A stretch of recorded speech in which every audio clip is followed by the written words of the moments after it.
आज की वीडियो में हम क्लोज नंबर 57 से इम्पोर्टेंट क्वेश्चंस को करना शुरू करेंगे।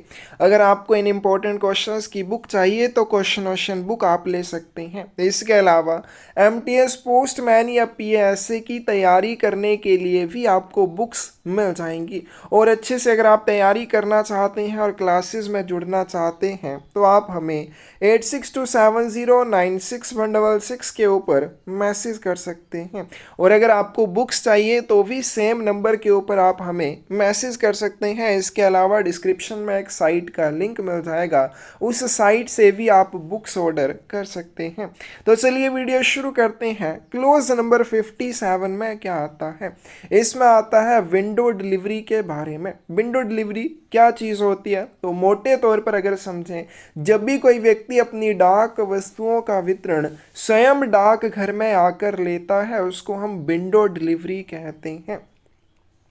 तो but is window delivery ticket, window delivery ticket क्या चीज़ होती है? तो ये क्वेश्चन हमने फ्रैंकिंग मशीन के बारे में पढ़ा था। ID of franking machine licensees representative. Window delivery ticket franking machine licence धारी के प्रतिनिधि की पहचान के लिए होती है। But are the charges for window delivery, window delivery के लिए क्या शुल्क लिया जाता है? तो इसके लिए कोई भी चार्जेस नहीं लगते हैं। डी ऑप्शन करेक्ट आ जाएगी। तो विंडो डिलीवरी क्या होती है? कोई व्यक्ति अपनी डाक वस्तुओं का वितरण स्वयं जब डाक घर में आकर लेता है तो उसको विंडो डिलीवरी कहा जाता है। अब इसमें एक तो पोस्ट ऑफिस का काम आसान हो रहा है कि कोई व्यक्ति अपनी डाक वस्तुएं स्वयं डाकघर में लेने आ रहा है, तो ये जो विंडो डिलीवरी होती है फ्री ऑफ चार्ज होती है, इसके कोई भी चार्जेस नहीं लगते हैं। Window delivery is available at, window delivery कहाँ पर उपलब्ध होती है? बी ऑप्शन करेक्ट आ जाएगी। Except where post box system is in force, ऐसे डाकघर जहाँ पर पोस्ट बॉक्स सुविधा लागू हो, उन डाकघरों को छोड़कर बाकी डाकघरों में विंडो डिलीवरी वाली फैसिलिटी आपको मिल जाएगी। Window delivery is defined in which close of post office guide part 1, window delivery को डाकघर गाइड भाग 1 के किस खंड में या किस क्लोज में परिभाषित किया गया है? सी ऑप्शन करेक्ट आ जाएगी क्लोज नंबर 57 में। Which of the following is true about window delivery, इनमें से कौन सा विंडो डिलीवरी के बारे में सही है, सत्य है? सी ऑप्शन करेक्ट आएगी। Except where post box system is in force, there any person residing within the ordinary beat of the postman can get all articles addressed to him from post office window during business hours, ऐसे डाकघर जहां post box system ना हो, वहां डाकिए की सामान्य गश्त के भीतर रहने वाले किसी भी व्यक्ति द्वारा व्यावसायिक घंटों के दौरान डाकघर की खिड़की पर खुद के लिए संबोधित डाक वस्तुओं का वितरण लिया जा सकता है। तो इस सिस्टम को क्या कहा जाता है? विंडो डिलीवरी सिस्टम कहा जाता है। तो विंडो डिलीवरी सिस्टम कहाँ पे होगा? ऐसे डाकघर जहाँ पे पोस्ट बॉक्स फैसिलिटी नहीं होनी चाहिए, वहाँ पर डाकिए की सामान्य गश्त के भीतर रहने वाले किसी भी व्यक्ति के द्वारा पोस्ट ऑफिस के बिजनेस आवर्स के दौरान पोस्ट ऑफिस में आकर अपनी डाक वस्तुओं का वितरण लिया जा सकता है, और इस सिस्टम को विंडो डिलीवरी सिस्टम कहा जाता है।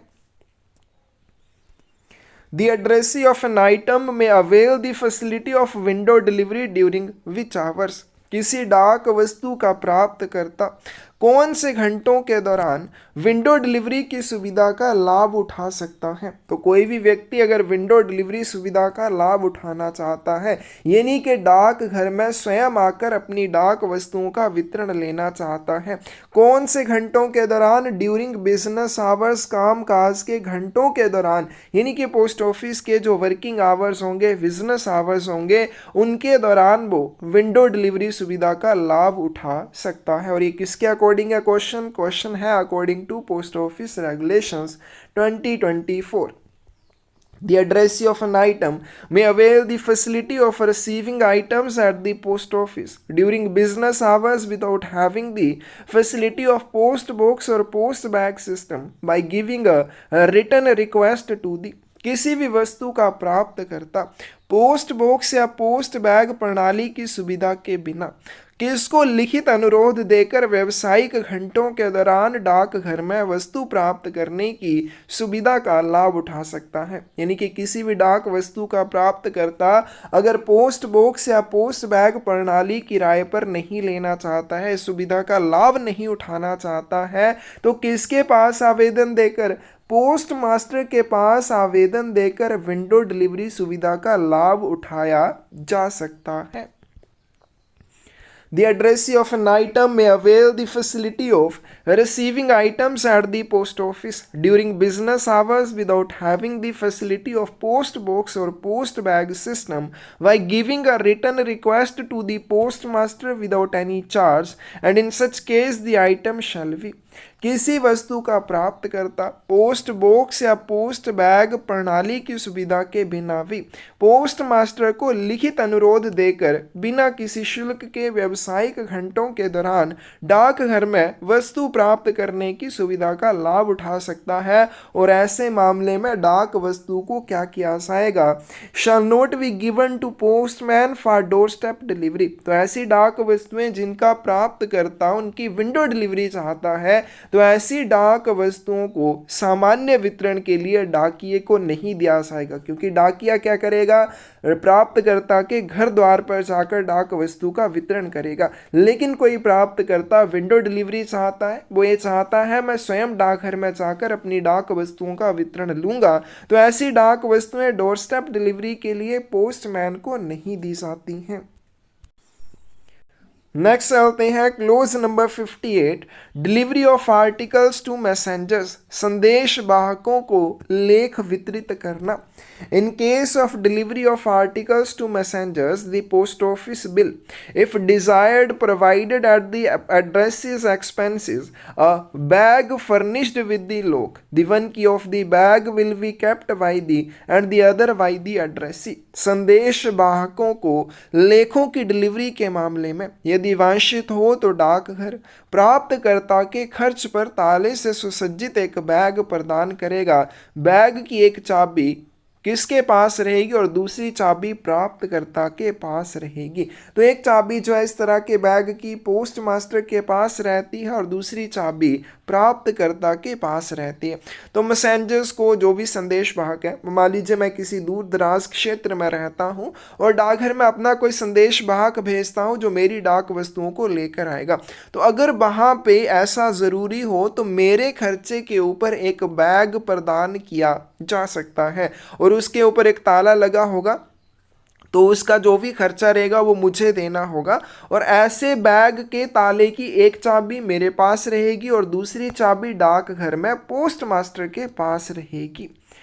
Under clause 58 of Post Office Guide Part 1, delivery of articles to messengers sent from places not served by postman daily, what is the fees for that bag which is furnished with the lock and provided by the addressee। अभी हमने ऊपर question जो किया उसी के बारे में यहाँ बात की है कि ऐसे आपके क्षेत्र या ऐसे स्थानों से भेजे गए दूतों को लेखों की डिलीवरी जहाँ डाकिया प्रतिदिन सेवा प्रदान नहीं करता है, ऐसा कोई क्षेत्र जहाँ पे डाकिया डेली डिलीवरी करने नहीं जाता है, उस स्थान से अगर कोई व्यक्ति अपना मैसेंजर अपनी डाक वस्तुओं को लेने के लिए डाकघर में भेजता है, तो वहां पर अगर आवश्यक हो एक बैग ताला लगा हुआ प्रदान किया जा सकता है डाकघर के द्वारा। लेकिन किसके खर्चे के ऊपर किया जाएगा, एड्रेसी के खर्चे के ऊपर किया जाएगा। लेकिन इस सुविधा के लिए कितने चार्जेस देने होंगे, इसके लिए कोई भी चार्जेस नहीं लगेंगे, सिर्फ जो बैग होगा और ताला होगा उसके जो चार्जेस होंगे उसकी फीस जो होगी वो एड्रेसी या प्राप्तकर्ता को देनी होगी।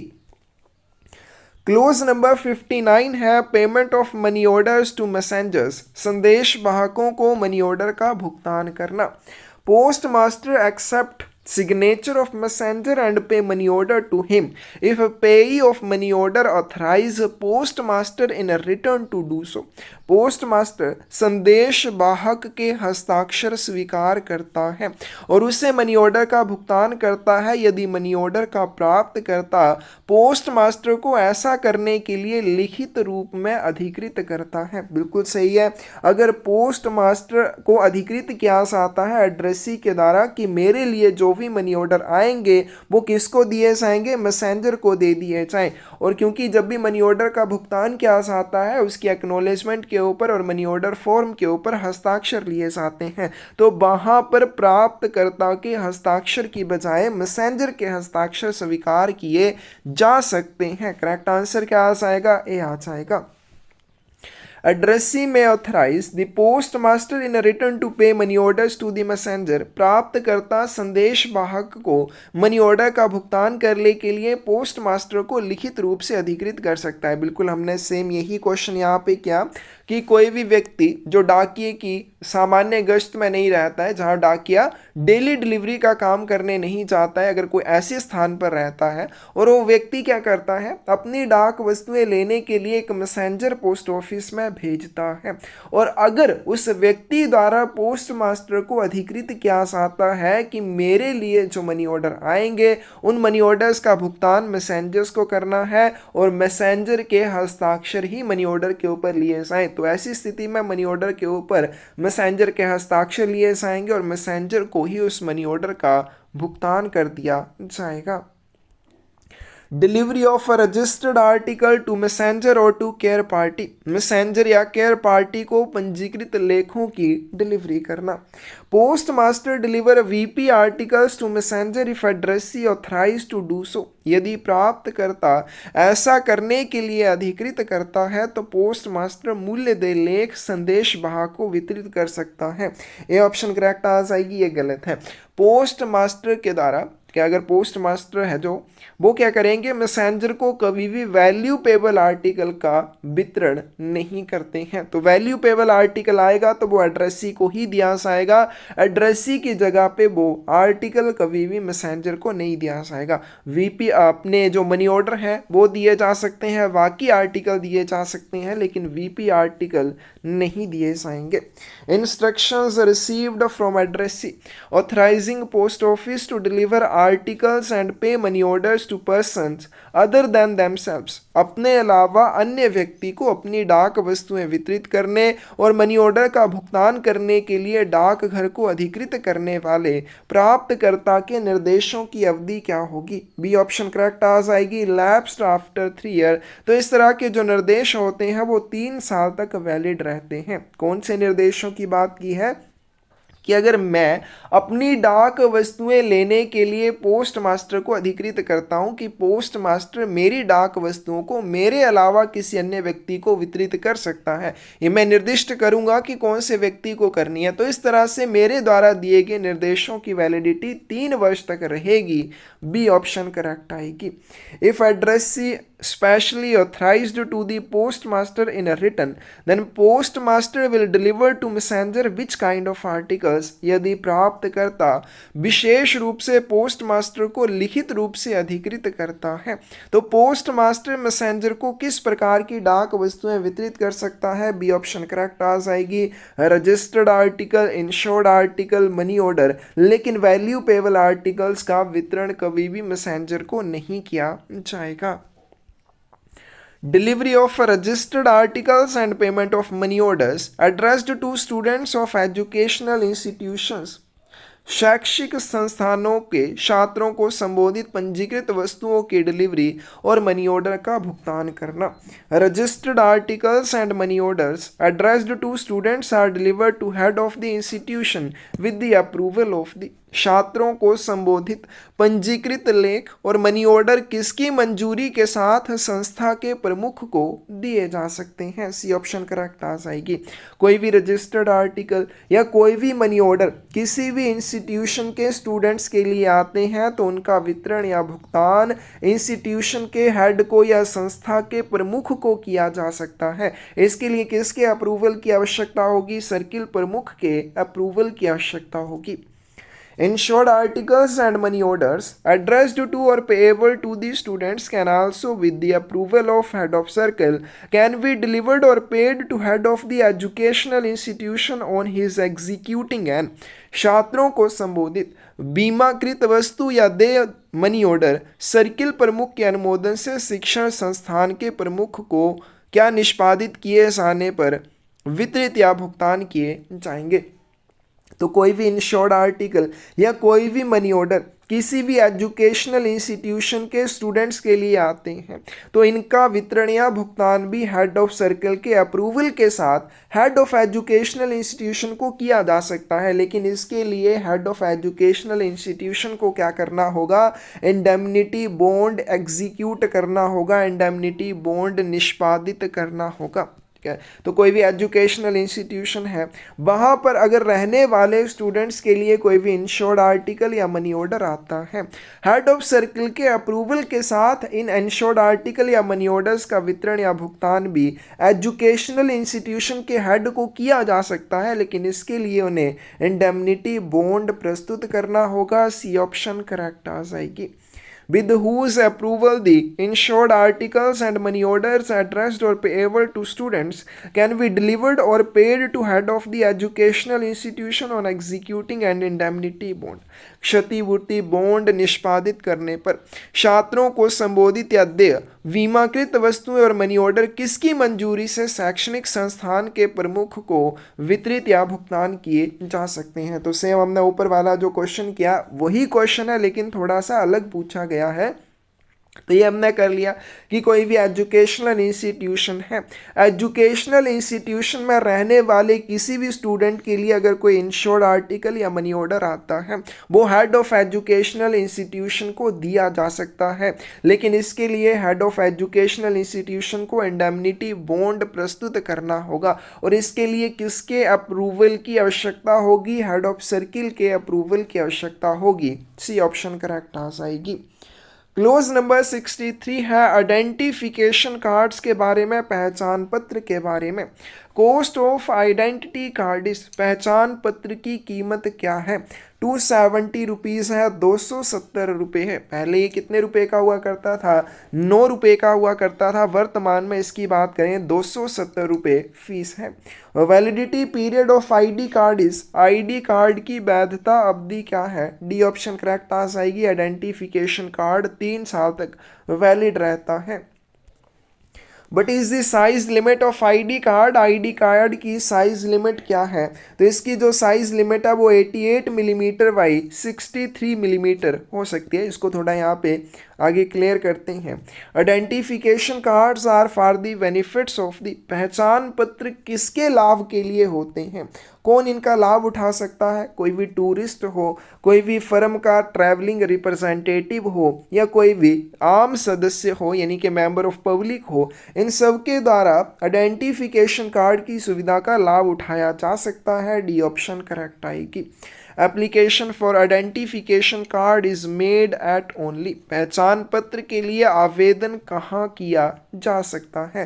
कहाँ पे कर सकते हैं? हेड ऑफिस या सब ऑफिस, कहीं पर भी किया जा सकता है। लेकिन जो आइडेंटिफिकेशन कार्ड है उसको जारी किसके द्वारा किया जाएगा? हेड ऑफिस के द्वारा किया जाएगा।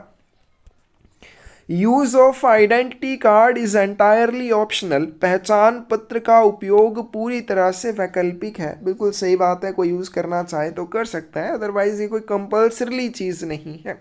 Identification cards are introduced by post office for which of the following, किसके लिए डाकघर द्वारा पहचान पत्र जारी किए जाते हैं? तो किसके लिए? कोई टूरिस्ट है उसके लिए, फिर कोई ट्रैवलिंग रिप्रेजेंटेटिव है फर्म इत्यादि का। For the members of the public who experience difficulty in establishing their identity in connection with postal transactions, फिर जनता के सदस्य जिन्हें किसी भी डाक लेन देन के संबंध में अपनी पहचान स्थापित करने में कोई कठिनाई का अनुभव हो, उनको भी पहचान पत्र जारी किए जा सकते हैं। डी ऑप्शन करेक्ट आ जाएगी। उपरोक्त सभी के लिए पहचान पत्र जारी किए जा सकते हैं।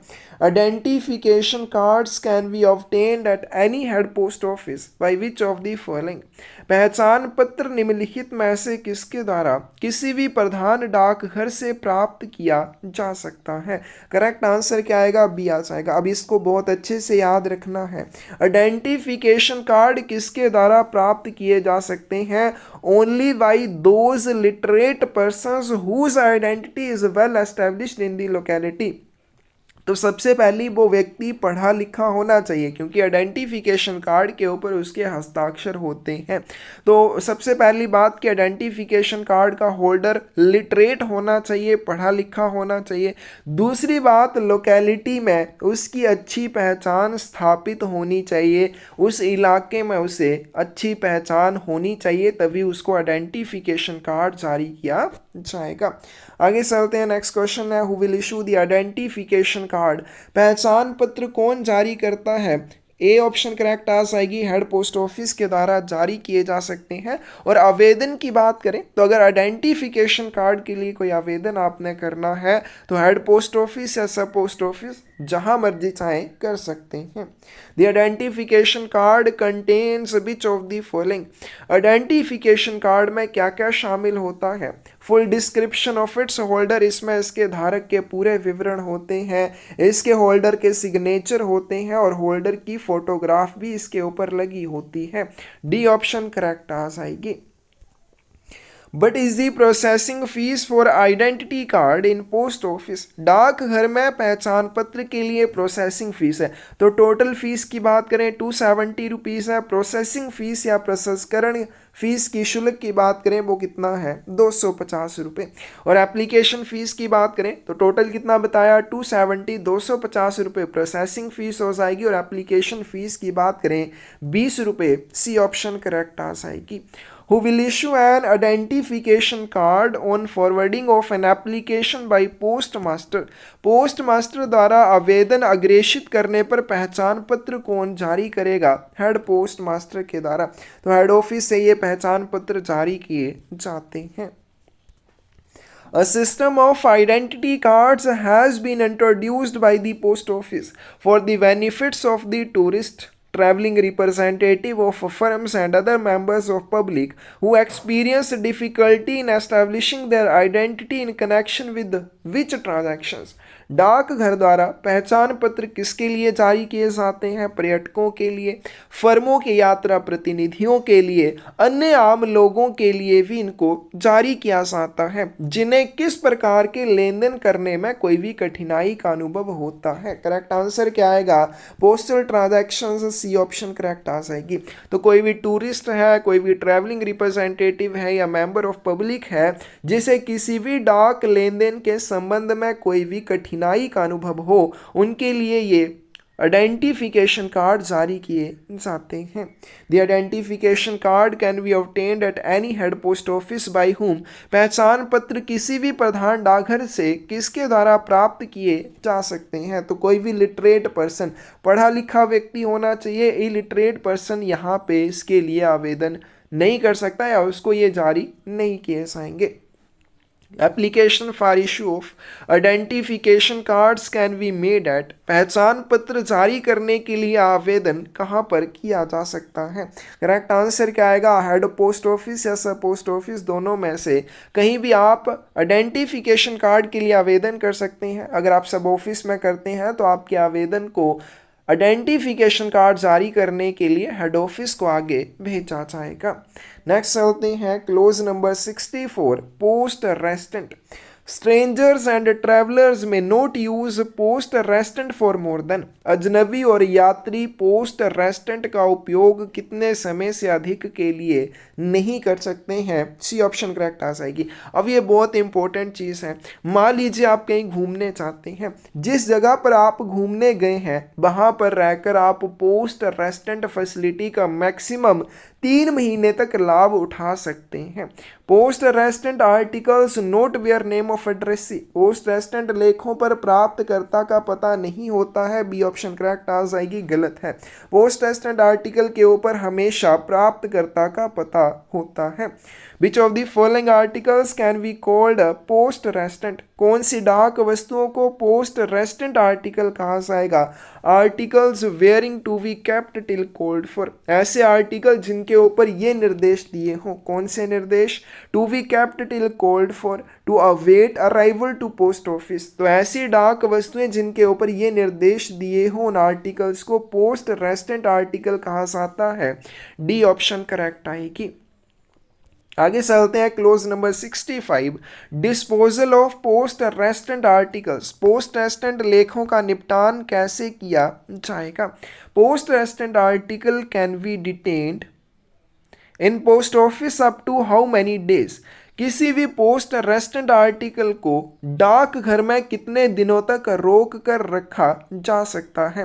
तो इसका करेक्ट आंसर क्या आ जाएगा, बी आ जाएगा। किसी भी पोस्ट रेस्टेंट आर्टिकल को डाकघर में मैक्सिमम 1 महीने की अवधि के लिए रोक कर रखा जा सकता है। VP article addressed as post restante kept in deposit for a period not exceeding. और कोई भी अगर VP आर्टिकल हो उसको पोस्ट रेस्टेंट के रूप में अगर भेजा गया हो, मैक्सिमम उसको 7 दिनों की अवधि के लिए रोक कर रखा जाएगा। तो 3 क्वेश्चन बहुत इंपॉर्टेंट कि कोई भी स्ट्रेंजर है, कोई भी ट्रैवलर है, मैक्सिमम 3 महीने तक पोस्ट रेस्टेंट फैसिलिटी का लाभ उठा सकता है।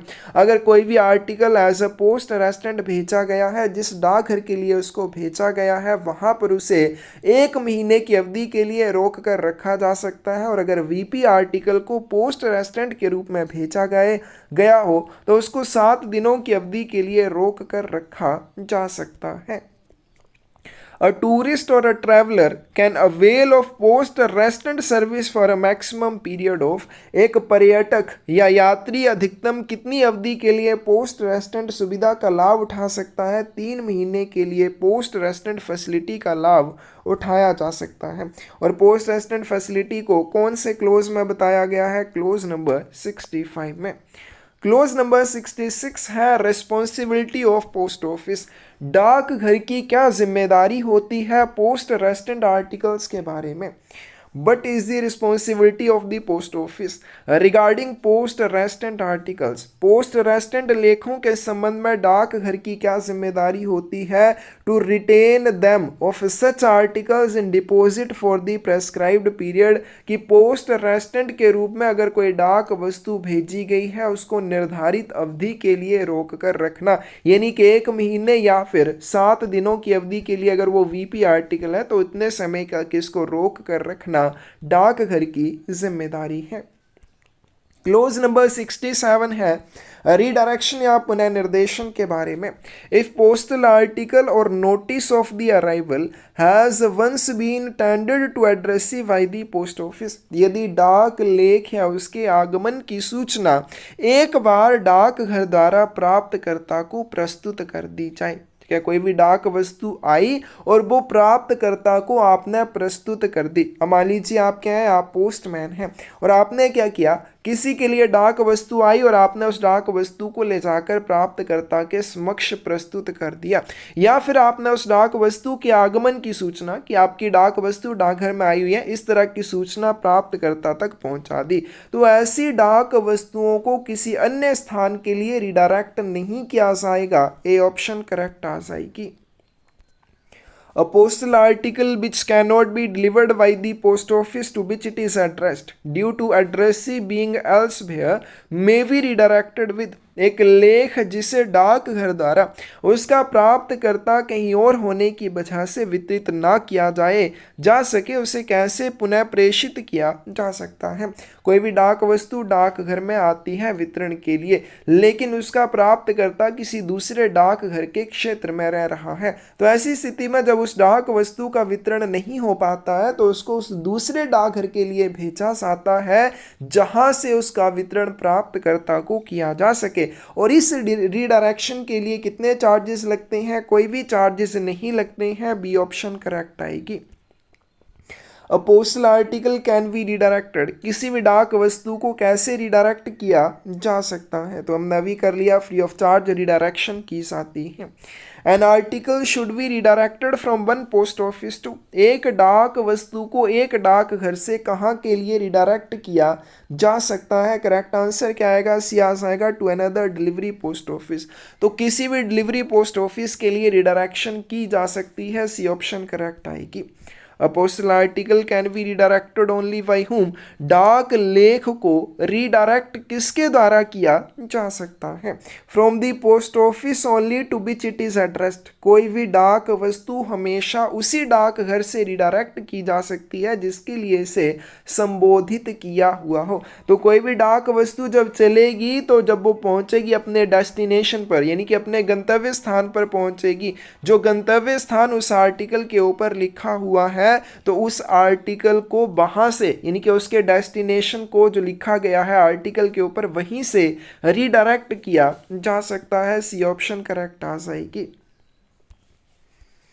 How the sender of an item may recall the accountable domestic item from the post and international inward item by paying a postal fees. किसी डाक वस्तु का प्रेषक डाक शुल्क का भुगतान करके डाक से जवाबदेह घरेलू वस्तु और अंतर्राष्ट्रीय आवक वस्तु को कैसे वापस ले सकता है? करेक्ट आंसर आएगा A, without reference to the consent of the addressee, प्राप्तकर्ता की सहमति के संदर्भ के बिना। अब मान लीजिए आप एक डाक वस्तु भेजते हैं और डाक वस्तु कैसी है? अकाउंटेबल डोमेस्टिक आइटम है, यानी कि वो जवाबदेह घरेलू डाक वस्तु है या वो इंटरनेशनल इनवार्ड आइटम है। अब उस डाक वस्तु को आप वापस लेना चाहते हैं, तो आप ये डाक वस्तु कैसे वापस ले सकते हैं? प्राप्तकर्ता की सहमति के संदर्भ के बिना, यानी कि आप अगर इसको वापस लेने के लिए आवेदन करते हैं तो ये डाक वस्तु आपको वापस की जाएगी। यहाँ पर प्राप्तकर्ता का संदर्भ लेने की कोई भी जरूरत नहीं होगी, प्राप्तकर्ता की सहमति की कोई भी आवश्यकता नहीं होगी। प्राप्तकर्ता की सहमति के बिना इन डाक वस्तुओं को रिकॉल किया जा सकता है। The sender of an item may avail which of following facility in respect of accountable domestic item and international inward item by paying a postal fees without a reference to consent of the addressee.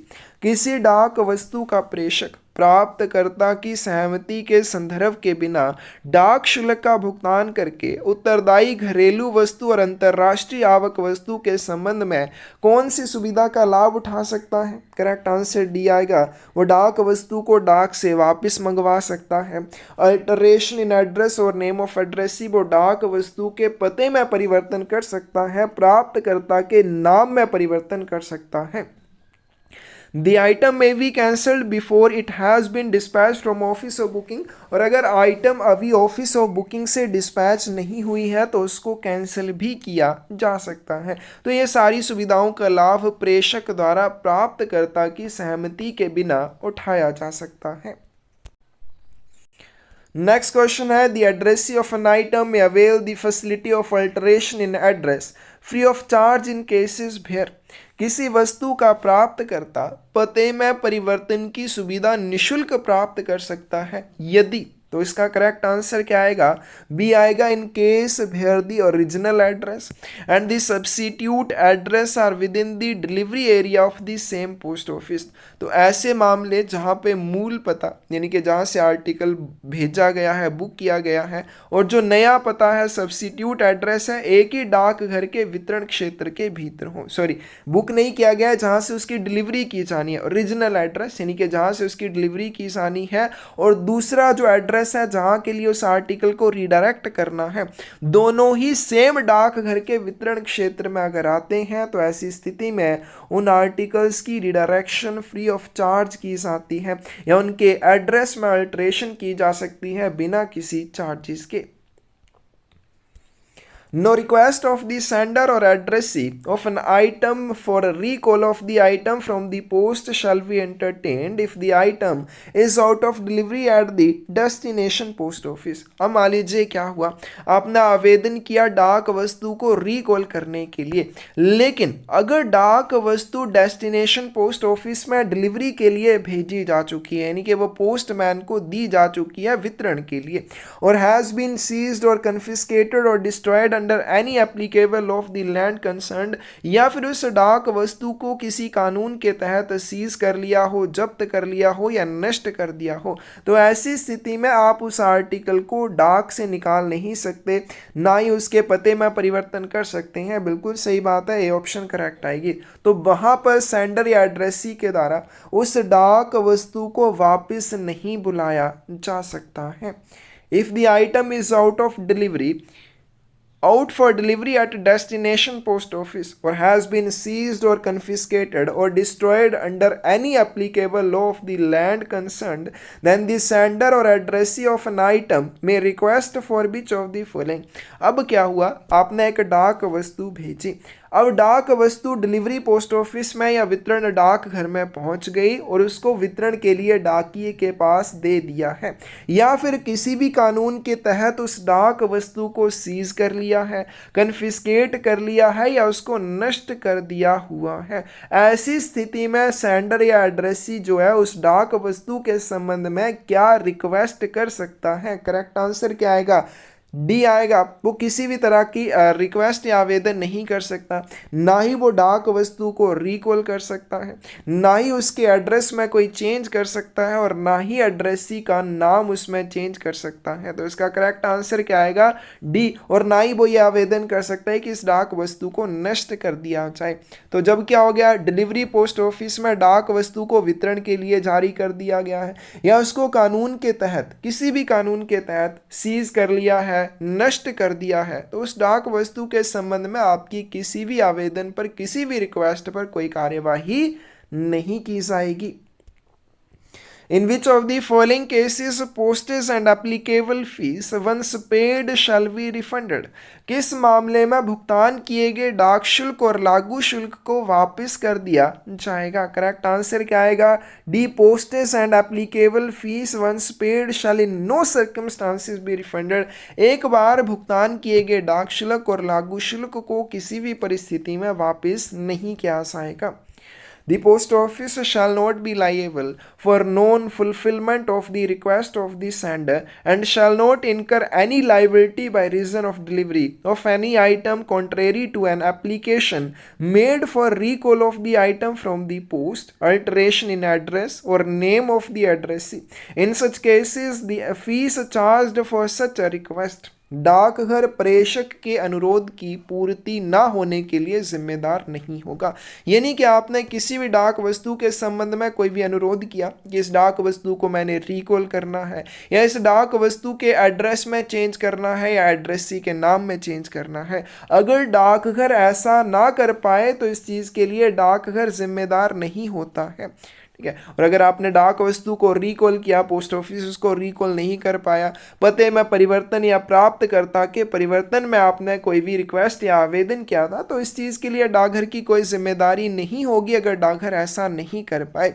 और ऐसे मामलों में ऐसे अनुरोध के लिए किया जाने वाला शुल्क क्या किया जाएगा? करेक्ट आंसर क्या आएगा? ए आ जाएगा। बहुत ही इंपॉर्टेंट है। तो इस तरह के आवेदन के लिए जो आपने शुल्क दिया होगा वो आपको रिफंड किया जा सकेगा। तो यहाँ पे ये दो डिफरेंट क्वेश्चंस हैं।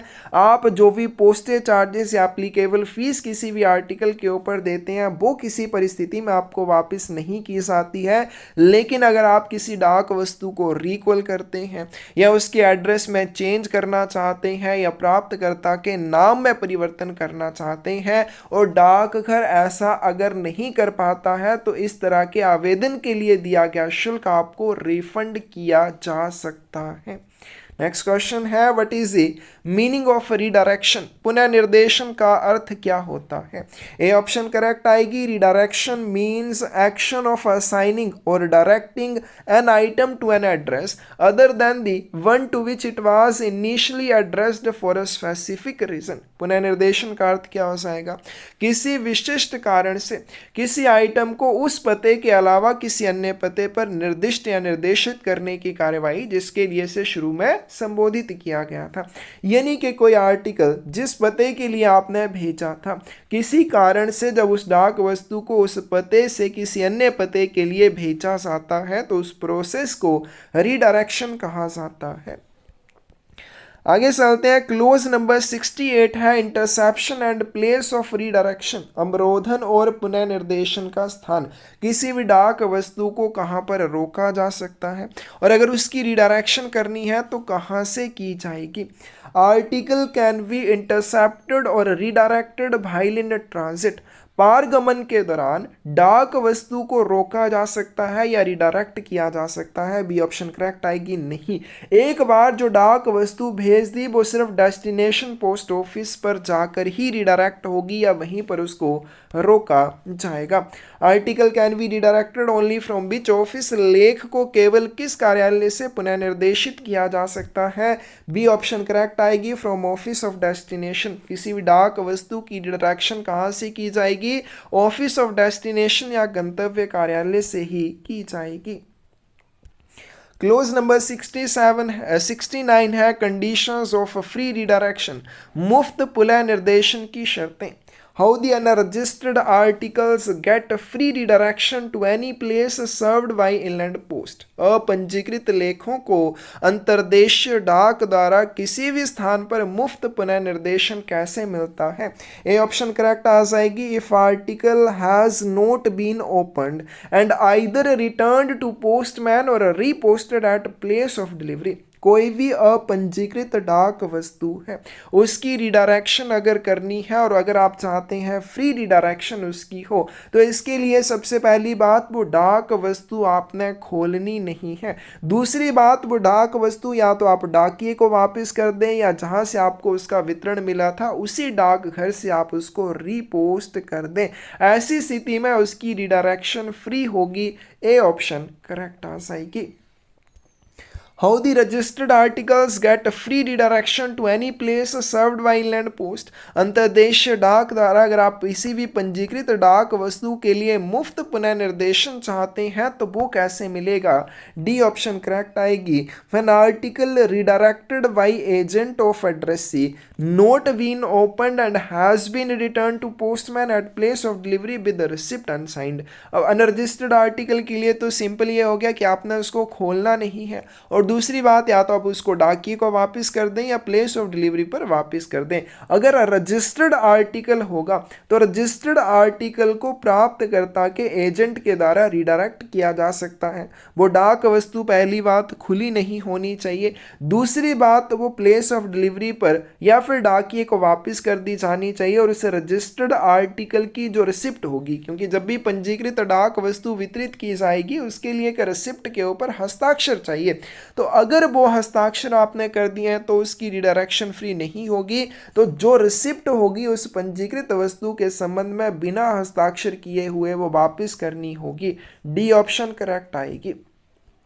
Postmaster, if authorized by, may issue receipt for redirected articles if required by addressee at the time of delivery।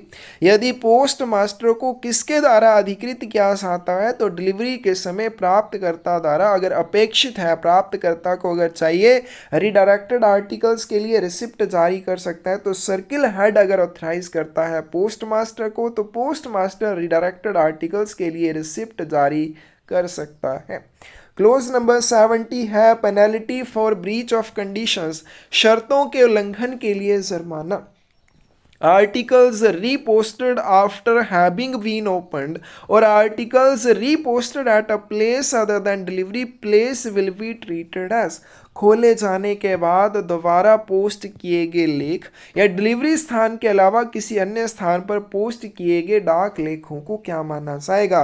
Like an article posted for the first time, तो इनको पहली बार पोस्ट किए हुए लेखों की तरह माना जाएगा। तो कोई भी आर्टिकल है अगर आप उसको रीपोस्ट करते हैं, और रीपोस्ट कैसे करते हैं, उसको आपने खोल लिया, खोलने के बाद उसको रीपोस्ट करते हैं, या जहाँ से आपको उस आर्टिकल का वितरण मिला था उस डाक घर के अलावा किसी अन्य डाक घर से उसको रीपोस्ट करते हैं, तो उसको पहली बार पोस्ट किए हुए लेख की तरह ट्रीट किया जाएगा।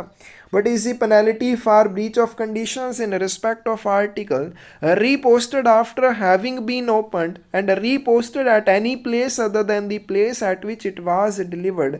लेख खोले जाने के बाद जब पुनः पोस्ट किया जाता है या जिस स्थान पर उसका वितरण हुआ था उसके अलावा किसी अन्य डाकघर से उसको पुनः पोस्ट किया जाता है, तो इसके लिए क्या होगा? It will be treated as postal article posted for the first time. तो इसे पहली बार पोस्ट किए हुए आर्टिकल की तरह ट्रीट किया जाएगा और उसी के अकॉर्डिंग इसके ऊपर आपको चार्जेस देने होंगे। क्लोज नंबर 71 है redirection fees on parcels, parcel पर पुनः निर्देशन शुल्क।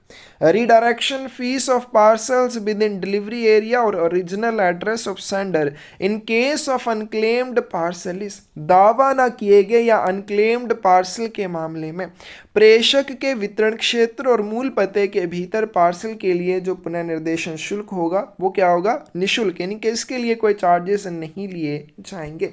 Redirection of fees of parcels except delivery or original addresses, अगर पार्सल की रिडायरेक्शन वितरण क्षेत्र या मूल पते को छोड़कर किसी अन्य स्थान के लिए की जाती है तो इसके लिए हाफ द प्रीपेड रेट, पहले भुगतान किए गए डाक शुल्क का आधा शुल्क रिडायरेक्शन की पार्सल की रिडायरेक्शन के लिए देना होगा।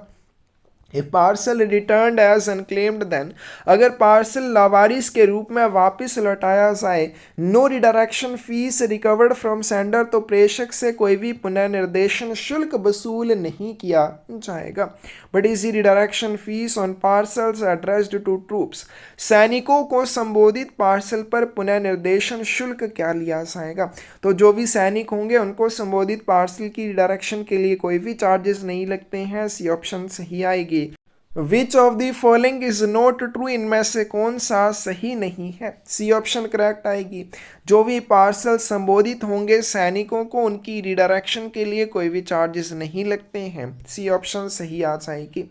क्लोज नंबर 72 है instructions regarding change of residence, निवास स्थान परिवर्तन के संबंध में निर्देश। तो कोई भी व्यक्ति अगर अपना निवास स्थान परिवर्तित करता है, instructions regarding change of address should furnish eight which post office, कोई भी व्यक्ति अगर अपना निवास स्थान परिवर्तित करता है तो उसे अपने निवास स्थान के परिवर्तन के संबंध में लिखित निर्देश कहाँ पर देने होंगे? To the post office of place which they are living और to which they are going, उन दोनों स्थानों के डाकघरों में देने होंगे। एक स्थान जहां से वो अपना निवास छोड़कर जा रहे हैं, दूसरा जहां वो नई जगह के लिए जा रहे हैं। उन दोनों स्थानों के डाकघरों में उन्हें अपने निवास स्थान परिवर्तन के निर्देश देने होंगे। सी ऑप्शन करेक्ट आ जाएगी। Instructions regarding change of residence should be furnished where which of the following, निवास स्थान में परिवर्तन के संबंध में जो निर्देश होंगे कहाँ पे दिए जाएंगे? अभी हमने कर लिया दोनों जगहों पर, उन दोनों स्थानों के डाकघरों में, एक जहाँ से वो जा रहे हैं, दूसरा जहाँ को वे जा रहे हैं। Which of the following is true about instructions regarding change of residence, निवास स्थान परिवर्तन के संबंध में कौन से कथन सही है? Instructions must be simple and direct, जो भी निर्देश दिए जाएंगे बिल्कुल सरल और प्रत्यक्ष होने चाहिए। Instructions must state whether they are intended to apply to all postal article, फिर जो निर्देश दिए जाएंगे उनमें यह भी बताना होगा कि ये निर्देश किस तरह की और कौन कौन सी डाक वस्तुओं के ऊपर अप्लाई होंगे। Instructions must state whether the postal articles are referred to are postal articles addressed to person giving the instruction only or also for his family members। तो फिर जब निर्देश दिए जाएंगे उन निर्देशों में ये भी बताया जाएगा कि ये जो निर्देश हैं क्या सिर्फ निर्देश देने वाले व्यक्ति के लेखों के ऊपर लागू होंगे या निर्देश देने वाले व्यक्ति के परिवार के सदस्यों के लेखों पर भी लागू होंगे। तो ये सारी चीज़ें इंस्ट्रक्शंस के बारे में सही हैं। डी ऑप्शन करेक्ट आ जाएगी। Indian Post Office is responsible for any action taken by the destination country on an inland article received by it in contravention of the regulations of that country। भारतीय डाकघर गंतव्य देश द्वारा उसके नियमों के उल्लंघन में प्राप्त किसी भी अंतर्देशीय डाक पर की गई कार्यवाही के लिए जिम्मेदार होता है। बी ऑप्शन करेक्ट आ जाएगी। तो क्या हुआ, जो भारतीय डाकघर है, अगर गंतव्य देश में आपने कोई डाक वस्तु भेजी, यानी कि उसको भारत से फॉरेन कंट्री के लिए भेजा, और फॉरेन कंट्री में वो डाक वस्तु उस देश के कानूनों के उल्लंघन में पाई गई जहां से उसका वितरण होना था, तो उस डाक वस्तु के ऊपर जो भी कार्यवाही की जाएगी उसके लिए डाकघर की कोई जिम्मेदारी नहीं होगी। Complicated or conditional instructions about change of residence will also be attended। निवास परिवर्तन के बारे में कोई भी जटिल या सशर्त निर्देश है उनके ऊपर भी ध्यान दिया जाएगा। बी ऑप्शन करेक्ट आएगी। कॉम्प्लिकेटेड और कंडीशनल इंस्ट्रक्शंस कि आप वहाँ पे इंस्ट्रक्शन दे रहे हैं, निर्देश दे रहे हैं और साथ में कोई कंडीशन भी बता रहे हैं, तो इस तरह के निर्देशों के ऊपर ध्यान नहीं दिया जाएगा। For proper delivery in case of address change by addressee should be intimated to whom। उचित डिलीवरी के लिए प्राप्तकर्ता द्वारा पता बदलने की स्थिति में किसे सूचित किया जाएगा। कोई भी व्यक्ति जब अपना एड्रेस चेंज करेगा और वो ये चाहता है मेरी डाक वस्तुएं सही ढंग से मेरे तक पहुंचती रहें, इसके लिए उसे क्या करना होगा, संबंधित पोस्ट मास्टर को अपने निवास स्थान के परिवर्तन के बारे में सही जानकारी देनी होगी, सही सूचना देनी होगी। Instructions regarding change of residence can be given in respect of। निवास स्थान परिवर्तन के संबंध में निर्देश दिए जा सकते हैं। किसके संबंध में दिए जा सकते हैं? सभी प्रकार की डाक वस्तुओं के संबंध में ये निर्देश दिए जा सकते हैं। आगे चलते हैं close number 73। Period for which instructions valid, वह अवधि जिसके लिए निर्देश वैलिड रहेंगे। Instructions regarding change of residence is valid for. निवास परिवर्तन के संबंध में निर्देश कितने समय के लिए मान्य होंगे? सी ऑप्शन करेक्ट आ जाएगी। 3 महीने तक ये वैलिड रहते हैं। तो कोई भी व्यक्ति जब अपना निवास स्थान परिवर्तित करता है, अपने निवास स्थान परिवर्तन के बारे में अगर वो डाकघर में निर्देश देता है तो उन निर्देशों की वैलिडिटी 3 महीने तक रहती है। But is the validity of instructions regarding change of address? Same question आ गया। आगे चलते हैं। Temporary book of addresses instruction for redirection of mails और change of residence is valid for. डाक के पुनः निर्देशन या निवास स्थान में परिवर्तन के लिए प्राप्तकर्ता के निर्देशों की एक अस्थायी पुस्तक रखी जाती है, उसकी वैलिडिटी की बात करें 3 महीने रहती है। Close number 74। Period of detention of undeliverable articles in post office. ऐसी डाक वस्तुएं जो अवितरण योग्य हैं, जिनका वितरण नहीं हो पा रहा है, उनको डाकघर में किस अवधि के लिए रोक कर रखा जाएगा? If on any article addressee is illegible, incomplete, if on any article address is illegible, incomplete and also have no sender's address, then what should to do? एक डाक वस्तु है और उसके ऊपर एड्रेस पढ़ने योग्य नहीं है या फिर इनकम्प्लीट है और उसके ऊपर प्रेषक का पता भी नहीं है, तो ऐसी डाक वस्तुओं को क्या किया जाएगा? Article will be sent once to RLO। ऐसी डाक वस्तुओं को तुरंत पुनः प्रेषण केंद्र को भेजा जाएगा। What is the office of posting? Posting का कार्यालय क्या होता है?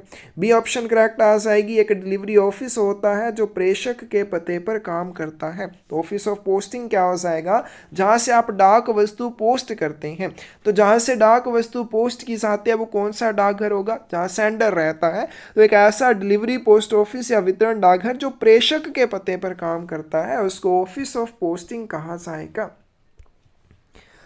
Undelivered packets of registered newspapers are returned directly to sender after how many days? पंजीकृत समाचार पत्रों के ऐसे पैकेट्स जो डिलीवर ना हो पाए उन्हें कितने दिनों के बाद प्रेषक को वापस कर दिया जाएगा? ए ऑप्शन करेक्ट आ जाएगी। उन्हें 7 दिनों के बाद प्रेषक को वापस कर दिया जाएगा। For what period an article can be kept in deposit which has been redirected to the post office at which it is found to be undeliverable after it has been ascertained that the addressee cannot be found?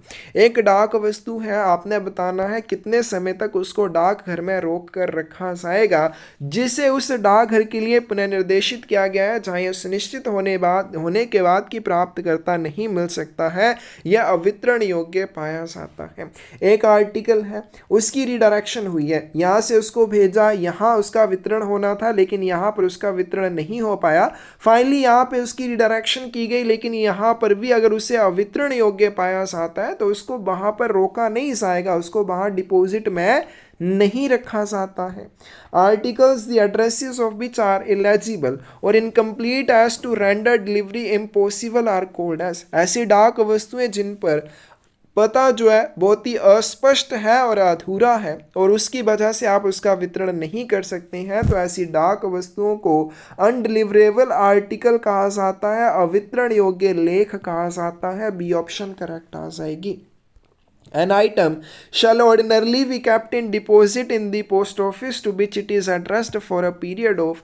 किसी भी डाक वस्तु को सामान्यतः उस डाक घर में किस अवधि के लिए रोक कर रखा जा सकता है जिसके लिए उसे भेजा जाएगा। डी ऑप्शन करेक्ट आएगी। For a period of 7 days after all inquiries to find the addressee have proved unsuccessful.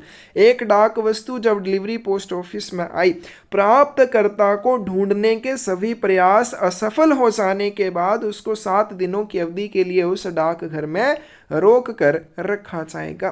Next question है, which of the following items shall not be detained in post office to which it is addressed and shall be return to sender. ऐसी कौन सी डाक वस्तु हैं जिन्हें डाक घर में रोका नहीं जाता है और प्रेषक को वापस कर दिया जाता है। An undelivered item of which addressee has refused or after due notice omitted to take delivery। ऐसी डाक वस्तु जिसे उसके प्राप्तकर्ता ने लेने से मना कर दिया या नोटिस मिलने के बाद भी वो उस डाक वस्तु का वितरण नहीं लेता है तो उस डाक वस्तु को डाक घर में रोका नहीं जाता है, तुरंत वापस कर दिया जाएगा। An undelivered item of which the addressee is known to have left address without intimation to post office as to the deduction of his correspondence. फिर ऐसी डाक वस्तु जिसका प्राप्तकर्ता, आपको ये बिल्कुल पता है कि बिना कोई निर्देश दिए कि मेरी डाक वस्तुओं की रिडायरेक्शन कैसे करनी है, बिना निर्देश दिए उस स्थान को छोड़कर जा चुका है। An undelivered item of which address is dead and there is no person to whom the item could properly be delivered. और ऐसी डाक वस्तु जिसके प्राप्तकर्ता की मृत्यु हो चुकी है और ऐसा वहां पर कोई भी व्यक्ति नहीं है जिसे प्रॉपरली या उचित ढंग से वो डाक वस्तु आप वितरित कर सकें। तो इस तरह की जितनी भी डाक वस्तुएं होती हैं उनको डिलीवरी ऑफिस में रोका नहीं जाता, तुरंत प्रेषक को वापस कर दिया जाता है।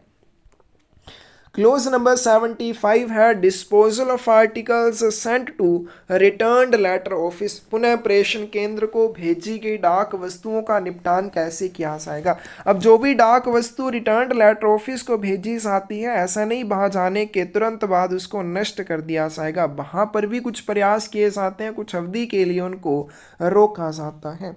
In returned letter office further endeavours are made to find the addressee of article other than. किन डाक वस्तुओं को छोड़कर बाकी डाक वस्तुओं के लिए पुनः प्रेषण केंद्र में प्राप्तकर्ता को ढूंढने के फिर से प्रयास किए जाते हैं। तो ऐसी डाक वस्तुएं जो रिफ्यूज्ड हैं या जिनके प्राप्तकर्ता की मृत्यु हो चुकी है, ऐसी डाक वस्तुओं के प्राप्तकर्ता को ढूंढने का प्रयास नहीं किया जाता है। उन आर्टिकल्स के लिए कोई भी इस तरह का प्रयास नहीं किया जाएगा कि उनके प्राप्तकर्ता को ढूंढा जाए। और बाकी जो डाक वस्तुएं होंगी उनके प्राप्तकर्ता को ढूंढने का एक बार फिर से प्रयास किया जाता है, उन आर्टिकल्स को खोला जाता है। How the refused articles and articles addressed to deceased persons treated in a returned letter office। अस्वीकृत वस्तुओं या मृत व्यक्तियों को संबोधित वस्तुओं को पुनः प्रेषण केंद्र में किस तरह से निपटाया जाता है। बी ऑप्शन करेक्ट आएगी। As articles the addresses of which can not be found. ऐसी डाक वस्तुएं जिन्हें लेने से इनकार किया जा चुका है या जिनके प्राप्तकर्ता की मृत्यु हो चुकी है, उन्हें पुनः प्रेषण केंद्र में कैसे निपटाया जाएगा। ऐसी वस्तुएं जिनके प्राप्तकर्ता नहीं मिल सकते, उस तरह से उनका निपटान कर दिया जाएगा। The items that remain undelivered to addressee as well as to the sender shall be detained at a returned letter office for a period of when they are unaccountable.